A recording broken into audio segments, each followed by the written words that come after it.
বান্দা ডাক দে মালিক। নিজের সাহাবী বলেন আল্লাহর রাসূল সাল্লাল্লাহু আলাইহি সাল্লাম ইরশাদ করেন আত-তাইবু মিনাজ যাম কামান লা যামবা লাহু। যে বান্দা খাটে দিলে ইখলাস নিয়ে বান্দা তওবা করে আল্লাহ পাক বান্দাকে এমন ভাবে মাফ করে দেয়, মাসুম বাচ্চা দুনিয়াতে আগমন করলে যেমন নিষ্পাপ মাসুম থাকে, তওবা করনেওয়ালা বান্দাকেও ওই মাসুম বাচ্চার মতন নিষ্পাপ বানায়া দেয়। এবার আল্লাহর বান্দা ইমামের পরামর্শ নিয়ে আল্লাহর বান্দা বাড়িতে চলে আসে। রাত যখন গভীর হয়ে যায়, বান্দা ঘুমাই না, উযু বানাইয়া মেসওয়াক করিয়া বান্দা যাই নামাজের মধ্যে বসে যায়। চোখের পানি ফেলাইয়া রব্বে কাবা, আসমানের মালিক, জমিনের মালিক আল্লাহ পাকের কাছে তওবার আওয়াজ দেয়। 2 রাকাত তাহাজ্জুদের নামাজ পড়িয়া, ও আল্লাহ আপনার হারানো গোলাম, আয় আল্লাহ আপনার হারানো বান্দা 40 বছর ধরে আপনার নাফরমানি করতেছে। আল্লাহ সীমা লঙ্ঘনকারী আমি বান্দা, আয় আল্লাহ আপনার চিনি নাই, আপনার মানি নাই, চিনার জন্য কোনোদিন চেষ্টা করি নাই গো আল্লাহ। আয় আল্লাহ আমি গোলাম, আপনি আমার রব, আপনি আমার মালিক। আয় আল্লাহ তওবার নিয়ত নিয়ে আপনার দরজায় দাঁড়ায় গেছি। আয় আল্লাহ আপনি আমার মাফ করে দেন। আপনি যদি মাফ না করেন আমি কার কাছে যাব? কে আমারে মাফ করবে? আপনি ছাড়া তো আর কোনো আমার আল্লাহ নাই। বান্দা চোখের পানি ফালাইয়া কান্নার আওয়াজ দেয়। পেছন থেকে বিবি ডাক দেওয়ালে, স্বামী গো কেন এমন ভাবে হাউমাউ করিয়া কান্দেছো? আল্লাহর বান্দা বলে, বিবি তুমি বুঝবা না। আল্লাহর বান্দা তওবার নিয়ত নিয়ে কান্নার আওয়াজটা দেই, গায়েব থেকে অদৃশ্য থেকে আওয়াজ, ও বান্দা কাঁদিস না।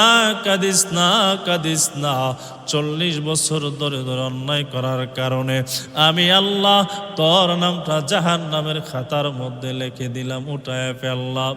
বান্দা শোনার পর আবার কান্নার আওয়াজটা বাড়ায়া দেয়। পেছন থেকে বিবি ডেকে বলে, ও স্বামী আমার, গায়েব থেকে আওয়াজ এসেছে তোমার নামটা নাকি জাহান্নামীদের খাতায় উঠে গেছে। এখন কান্নার আওয়াজ দিলে কি লাভ হবে? স্বামী আবার বলে, ও বিবি আমার প্রশ্নের জবাব দাও। বলো কি প্রশ্নের জবাব দেব? বলো না রে বিবি, আল্লাহ ছাড়া আমাদের জন্য আর কোন আল্লাহ আছে? বিবি বলেন না রে স্বামী না। বলো না রে বিবি, আল্লাহর দরজা ছাড়া আমার আর কোনো ভিন্ন দরজা আছে? বিবি বলেন না রে স্বামী, অন্য কোনো দরজা নাই। এরে বিবি আমার বলো, আল্লাহর রহমত ছাড়া আমাদের জন্য দ্বিতীয় আর কোনো রহমত আছে? বিবি বলেন না রে স্বামী নাই। বল না রে বিবি, আল্লাহ যদি মাফ না করে অন্য কোনো আল্লাহ আছে, তার কাছে যাব, আমার গুনাহ মাফ করতে পারবে? বিবি বলেন না রে স্বামী নাই। এরে বিবি আমার শুনে রাখো, আমার কাজ হচ্ছে আমার দেনেওয়ালা মালিক আমার আল্লাহ। আমি চেয়ে যাব আমার গুনার উপরে তওবা করব, ক্ষমা চেয়ে যাব। আল্লাহ মাফ করবেন কি করবেন না এটা আমার আল্লাহর ব্যাপার। আমার কাজ হলো চাওয়া, দেওয়ার মালিক হলো আমার আল্লাহ।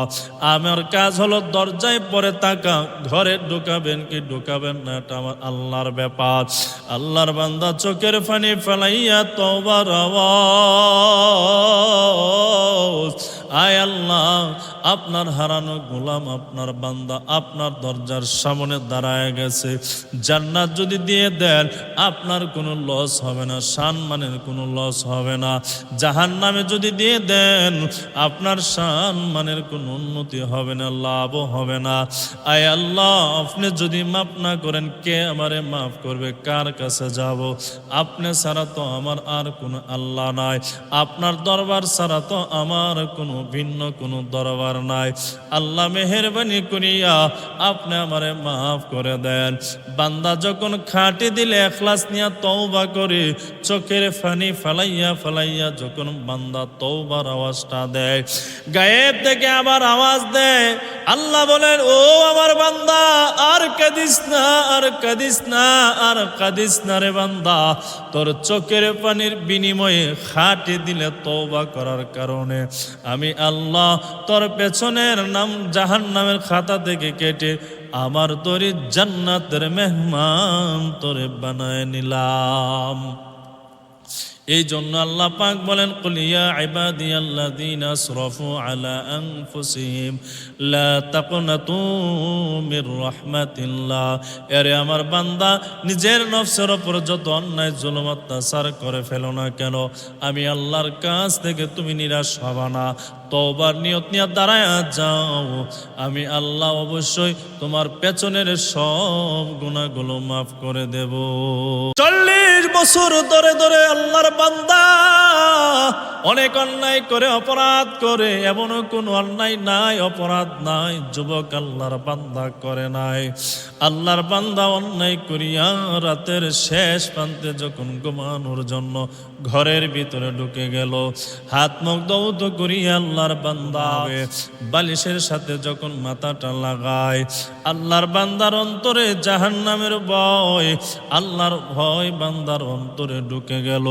চিন্তা করতে লাগলো, হায়রে রব্বে কাবা আমারে বানাইলো জান্নাত দেওয়ার জন্য, জাহান্নাম দেওয়ার জন্য আমারে বানাই নাই। 40 বছর ধরে ধরে যে অন্যায় অপরাধ করতেছি, এই অন্যায় অপরাধ করা অবস্থায় যদি আজরাইল মালাকুল মউত যদি চোখের সামনে দাঁড়ায়া যায়, কপালে জাহান্নাম ছাড়া জান্নাতের কোনো গ্যারান্টি নাই। আল্লাহ তো আমারে বানাইলো জান্নাত দেওয়ার জন্য, বানাইলো জাহান্নামের জন্য, আল্লাহ আমারে বানাই নাই।